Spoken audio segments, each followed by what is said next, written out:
Maybe a good thing is to tell you how we met, and then he can also explain at some point how he became what he's now. So I had a full. I studied the clarinet in Belgium, the really normal way to study clarinet in music in Belgium, and then I had a full bachelor in Belgium. And I felt that at some point with my teacher that I had in Belgium, he encouraged me to get some inspiration from different countries, different teachers somewhere in the world. And for him, the really important thing was that I would get the real French education for the clarinet. So I remember finding some informations about Nicolas, and then I thought, oh, maybe I should meet that very tall and very curly hairy man. So it was in the south of France. I think you had in Biarritz. Exactly, yes. In Biarritz, a summer camp. And I applied and I got in and I was super happy, and I didn't know anyone, and I had never met you before.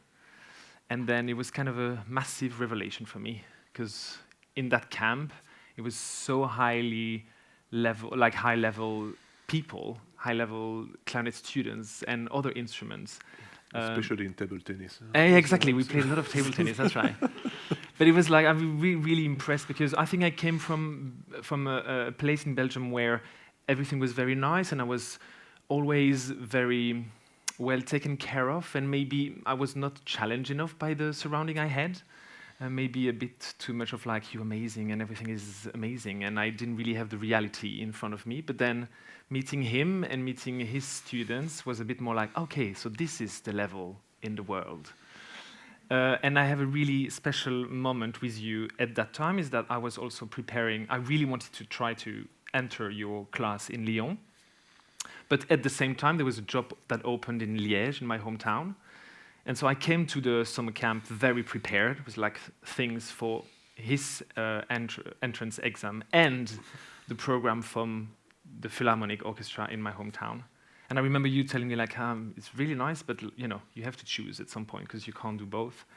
And then I was like, okay, I don't know what to do. What should I do? And then you told me like, maybe it's a once in a lifetime chance to enter the orchestra in your hometown, so you should do this. And then I applied.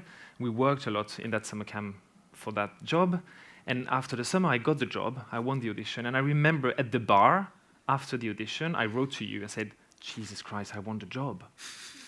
And your answer was like very, very, very nice. It's like, of course you won it. It was like, good job, well done, you worked hard for this. But also you said, it would be super nice though to have you in my class. And I was like, oh my God, like what? And so you had a school also in Paris, surrounding of Paris, yep. Where then you gave me the opportunity to study with you. And this was really important to me, because even though I got my job very early, I still felt that I needed to take the knowledge that was in there and put it in there. So yeah, this is where our kind of mutual story started. Mm-hmm. And then I had maybe 2 years of lessons in Gennevilliers together. And then, at some point you kind of stop having lessons, or you're too busy. And this was 2 years anyway, I think. This perfectionnement thing. Absolutely. Exactly. And then I remember still keeping some contacts with you sometimes and writing, hey, what fingering for that piece, or preparing an audition and asking for a lesson. Score screenshots. Yeah, exactly. Yeah, exactly. A lot, actually. And then, and also preparing the audition for Oslo-Phil. I remember asking you a lot of things. And so you've been, until now, still now, we still text, I still ask you a lot of stuff for free. But we still have this like really nice connection, which actually changed at some point, because I've always felt like you are my teacher and I'm the student, and I feel, but then it kind of balanced in a way where... Of course, you are my colleague now. Yeah, it's a very, very nice change in the relationship now. It's more like friends than me being like, oh, and him like, but this was my story. Now yours. You are the superstar, the amazing teacher and clarinet player we know.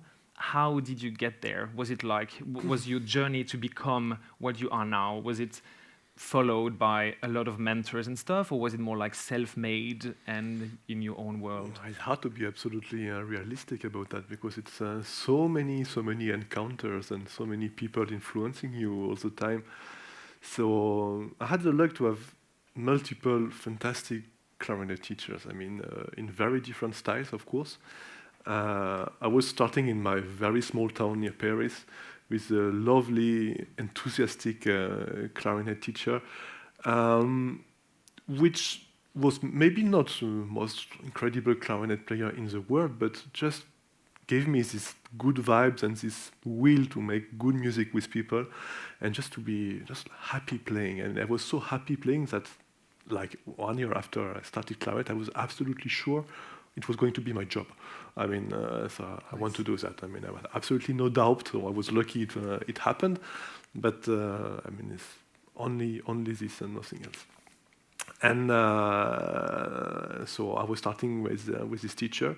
So with a terrible embouchure, with terrible bad technical things, but happy to play music. That was the most important. And then I met during how would I say it? It was teacher exam when you need some people to play. I mean, for the examination. And in this jury, there was Michel Arignon, which was my future teacher in the Paris Conservatoire.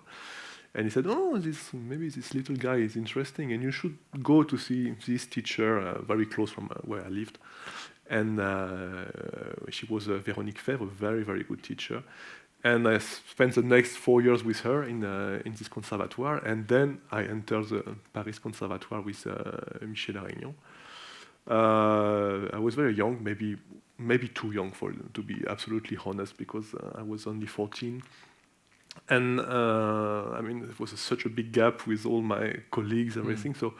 And I was still at school, of course, and I didn't want to make any, special arrangement just to be at home and just practice from home. I wanted to be in at school for real. So it was crazy years. I mean, just like doing everything together, but doing nothing, because I had no time. So I had to rush to one lesson to the school, and then I was never practicing. So it was a disaster, let's be honest. So I really felt that I was starting to practice for real when I just finished with school and I had my diploma. So when I was 17, I was like, okay, now I can start practicing for real, and I needed that for sure. And but it was already quite the end of my studies, so I mean, so I had to rush a little bit. And yeah, then I had my diploma, and then I did some postgraduate studies here. But this is only about clarinet. But I think, of course, on the technical plan, I mean, it was absolutely incredible for me and very very important. But I mean, on a musical plan, I mean, many of my influences were other teachers. I mean, I had the chance in the Paris Conservatoire to have access to absolutely every class. I mean, violin, piano, cello, singing, whatever you wanted. And I have to say that I had much more pleasure to listen to these classes than clarinet. I mean, of course, it was interesting, but the repertoire is not absolutely huge. And I mean, I needed some other inspirations. And that was really a big chance, because I mean, I was listening to incredible teachers like Jean-Jacques Cantoroff, Jacques Rouvier, the pianist as well. So many.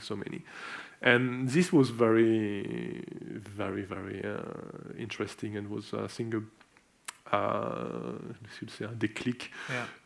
Key moment. A key moment in my development for sure. And then I wanted. Of course, I wanted to make a lot of chamber music, and I was extremely attracted by making chamber music with strings and piano and everything. Of course, I love wind ensembles, but it was so refreshing for me, and just discovering a new world and a new way of working, that I was really into that at the beginning. And I think it's just this multiplicity of influences, and which makes what we are today. I mean, and also something very important for me is just to have been able to play in a very nice orchestra very, very early. I mean, when I was 15, I started to play in the European Union Youth Orchestra, which was absolutely, absolutely amazing. I mean, it was one of the first time of my life I was playing in an orchestra, and it was immediately with Carlo Maia Giulini and Bernard Haitink, and this kind of just like it was just like amazing. I mean, and I would say, my God, orchestra is a nice thing. I mean, I would like to do that for. But of course, it was not real life. I mean, when you come back to real life and you go in a normal orchestra, it's a little bit different than hundreds of 20-year-old people enthusiastic and wanted to practice all day and party all night. And party all night, but of course.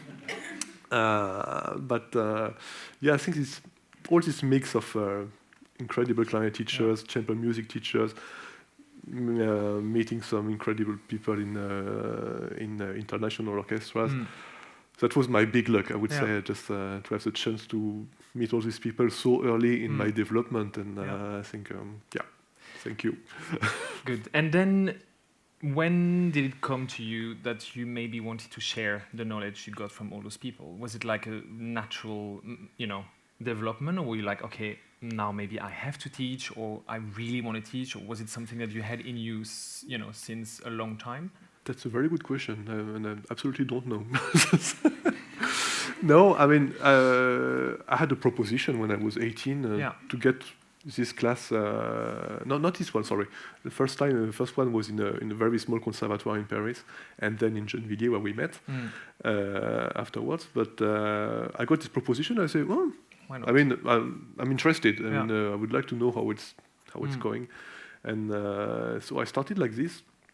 And I have to say, I loved it. I mean, at the beginning, I had only beginners, and it's what I like most. I mean, just like starting and just adapting your pedagogy to every student, and just to find the key to make them interested. And that was really fascinating. I mean, and really interesting. So, and I really did my best. I did that for 2 years, and I really did my best to just take individually each student and just to find, okay, what music do you like? I like this music of this movie or this video game. Or I say, okay, I will write for you thema and variations on this music. And then they were just like, oh, and so nice. And they were just like going so fast. It was just like fascinating how, with motivation, how fast a young kid can go. So it was for me just like a challenge and very big motivation for just to as experiments. I mean, and it was not working with everyone, of course. I mean, I have to be honest, but with good proportion, it was going very well. So it was really, really nice. But I have to say, then after 2 years, my schedule was too complicated just to be really. At the same time every Monday and Tuesday, just like for young kids who couldn't move anything. So I had the regret to just like work with older students with more flexibility. Yeah. But that was the beginning, and I was really, really happy about that. And so it has followed you until today. Yeah, I never stopped teaching. Exactly. Absolutely, yeah. And so then, was it ever like a really goal to teach in one of these really big 2 conservatories in France? Was it like, okay, this is what I actually really want to have, a fixed class in those schools, or was it just like, again, a coincidence and people asking you? I mean, it's no, I didn't plan anything. No. I mean, I was really happy where I was, and then this position was free, and I said, okay, I'm a little bit young, but why not? I mean, I hope they don't do any racism against old or young people. So let's try. Yeah. And I was lucky it was working. But I mean, I have a lucky star somewhere. I think I had quite a lot of luck in my life. Was it any time where you were thinking, okay, maybe this is just too much and I have to say no to something in my schedule, and maybe teaching is the thing that actually is taking too much time, or was it something that really is necessary for you? I think no. If I have to stop something, it won't be teaching for sure. Nice. No. I mean, it's one of our mission. I mean, as a player, I mean, we got so many things from so many people. we have to give it back, Yeah. and we have to. I mean, I really feel like it's not my duty, but I feel useful when I do Yeah. that, and I think it just gives a nice goal in life, and I think I'm here for something. Yeah. So not only to play of notes in a concert, I mean, just also for giving a lot of informations and directions and hopes and just yes. Yeah. I had my first ever teacher he got me for 10 years, because that's how it is in Belgium, whatever the system is. We don't have enough time to talk about it, but he was the solo from the opera in Liège, friend of my dad, blah blah blah, and he followed me since until now. I mean, he's still like texting me and asking me for recordings or stuff. Did you do your scales? Exactly, yeah. Actually, he was a scale man. So I always felt like very surrounded and still followed by those people, even by you, because you're very accessible, even though you have a crazy schedule. It's like every time I write to you about something, if it's like full panic about something I don't know how to play, or stupid question about mouthpiece, you still take time and text me back very early. It's not like, 2 weeks and I have to remind you again, can you please answer my text? So I always felt that I was really well, and I still feel it now, surrounded by those people.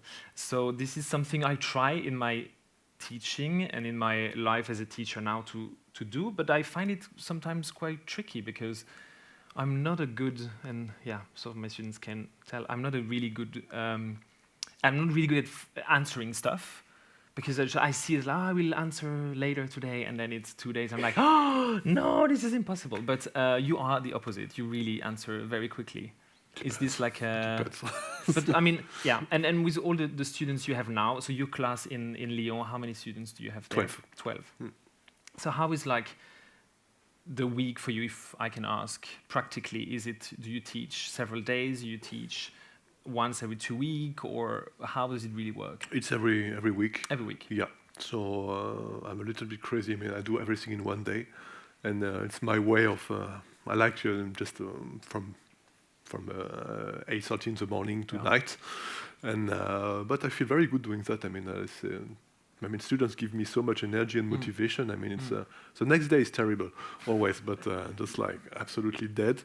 But I mean, I'm teaching in Lyon and living in Paris, so it's a little bit complicated to do some travels. Yeah, I see. So I try to do everything in one day. But this is I do it now for 17 years. I have this rhythm, and sometimes I spend 2 days when I have a free week and just like a lot of stuff to do. But I like it like this. I think it's a good schedule. And then you have colleagues in Lyon, which are your assistant or co-teachers. I don't really know the exact terms. Are those people you chose them?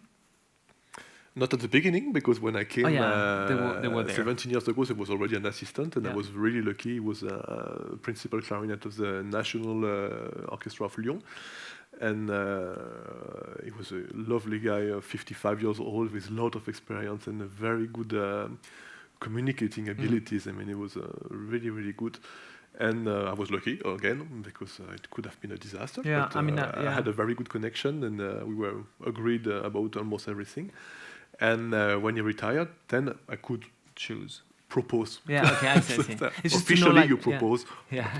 Just to know how the dynamic changed for you to have, or like the idea of not being the only one teaching those students. No, to have it's like a team, really. It's a team, and we try really to share, because I mean, there's so many things to do. Yeah. Every student needs some technique exercises, some really technical stuff, but they need to learn the repertoire, and they need to work on orchestral excerpts, and they need to learn E-flat clarinet, and they need to learn bass clarinet. And so it's just like a huge amount of work. So 5 years is a good amount of I think of time to manage everything, and we need to share all the work. And so you need to find someone really, to say, complementary, and also having the same kind of vision. I mean, about aesthetic, about sound, about how to make music. Yeah. So it's a very difficult choice. I have to say, it's. So I was choosing one of my very old friend with who I was doing a lot of clarinet quartet in the past, and who is also a teacher in the regional conservatory in Paris. And I think it's quite a good good combination. Yeah. Your pedagogy in general, is it allowing students to go to different teachers whenever they want, or is it more like a bit more controlled and like, okay, I see what you need as a student, maybe you need 2 years of like following what I say, and then you can go and see outside? Because I had in Belgium, in the High School of Music where I studied, I remember the dad was the assistant of the principal teacher. And he was more a bit old school way, and it was like, no, you need to do your bachelor in here, and you need to follow us, and you can't really go. It would be very confusing for you to go and see someone else, and you need to first really learn our way of playing and learning clarinet, and then you can go when you're ready, when we think you're ready. And the son was a bit more flexible, of course, and he was like, I think you are actually ready, you should go.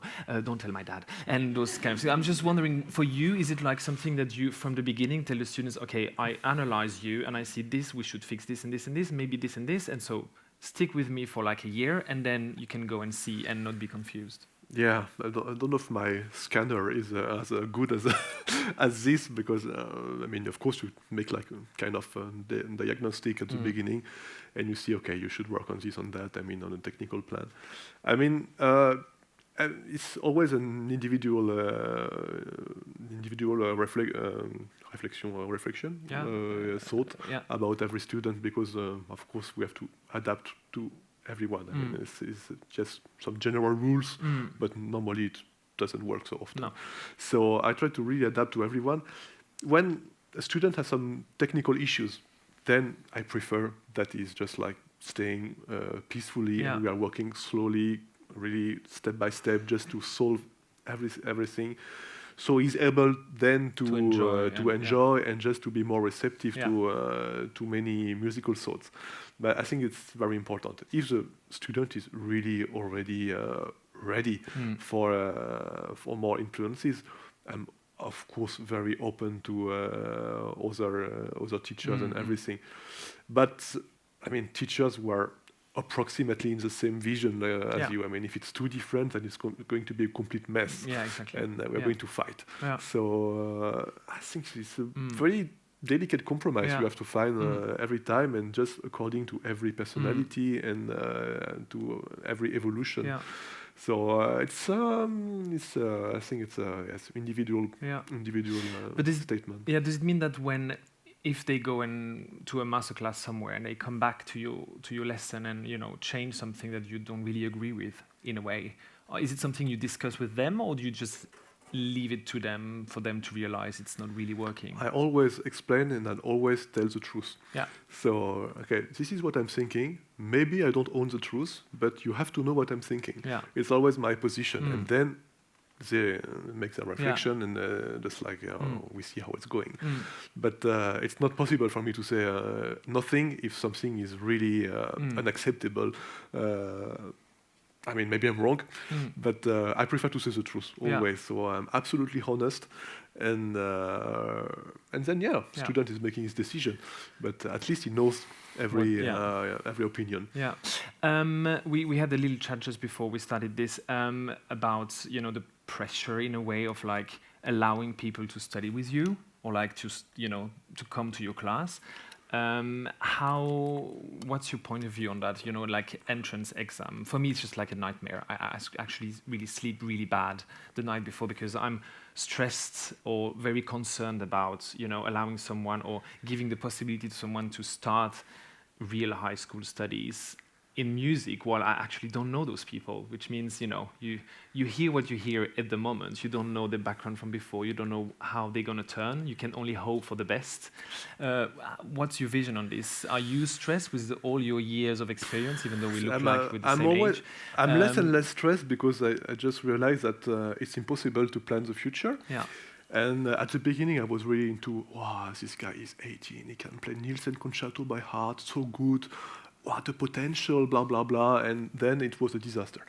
And on the opposite side, I had some people like 27 years old say, quite old, I don't know, potential, I don't know. And just like becoming extremely interesting and having a wonderful position somewhere. So, I mean, I have absolutely no talent for see the future, and I was always wrong. Not always, but very often wrong. So now I'm very humble and modest about that. I just take the best. On the D-Day, and it's like, okay, he was the best, he will enter, that's it. And whatever age and profile or anything. So now I have no stress, I just like take like it comes. Must say, so maybe I will be lucky, maybe not. But at least he was deserving to enter the class because he was the best on the day of the exam. So we have 4.5 minutes left for just the two of us, if I'm right. My question to you now is, if you had to tell to winds and clarinets, but like music teachers in general, like what would be your most important things that you would think when you teach someone? Like what the essence of like those are the 2 or 3 points, or one that I really want the student to, when they enter the class, when they leave my class, this is what I want them to have with them. Wow, it's a big question. What I want to give is a structure. It's the first thing. I mean, I want them to understand as well as they can how instrument functions, how technique functions, how to solve any problem which can happen in their lives. I mean, on a technical plan first. That's most important, and something they can just like teach themselves in a very healthy and efficient way for the future. This I want it to be very clear at the beginning, and as good as I can. Then I want to give them also musical directions. It's not about telling them how to do this or how it should be. It's just like giving tips, direction, so they can make themselves the work and understand and find their own path, which is for me the most important. I don't want to say, okay, Mozart has to be like this, tradition is like this. Okay, I want them to just, okay, you should read this. This book is very important for style. See what you can take from that. You should maybe listen to this. It's a very interesting version. Just like this, and then they do the work, and they just like build themselves as a musician, and they are able to transmit it after. So this is my plan. I mean, I hope I will can succeed every time. It's not the case, but I'll try to. And just to give them tools to develop without restrain their imagination, because what I didn't like is some teachers, it's just like, if you are just like going too far, just like, no, it shouldn't be like this, stop, you have too much personality, blah, blah, blah. And this I don't like. I mean, you have to explain why, maybe think about that, maybe it could be too much in this situation, but maybe not in this situation. As a soloist, as an orchestral musician or chamber musician, is different. I mean, you have to adapt to every situation, every colleague, just like just building the structure without cancelling imagination and personality. I think is the most important. And the last thing I want them to have is enthusiasm, like you have. I mean, for me, it's one of the most interesting quality in a musician. I mean, it's just like be happy to make music and just be enthusiastic and just like not going to work. Like, okay, you see what I mean? Yes. Enthusiasm and also curiosity. I mean, life is long, hopefully, and I mean, we have to continue develop and continue listen to new people and liking new people, liking new music, liking the new composers, everything. Just like be always awake and ready to absorb and be able to like every new music and influence, and not like stay in your truth and your small world and this is not my thing. Like Mozart, Schubert, and Beethoven. That's it. That's my thing. So I think enthusiasm and curiosity and Fantastic. We made it on time. Yeah. 1 minute late. Yeah.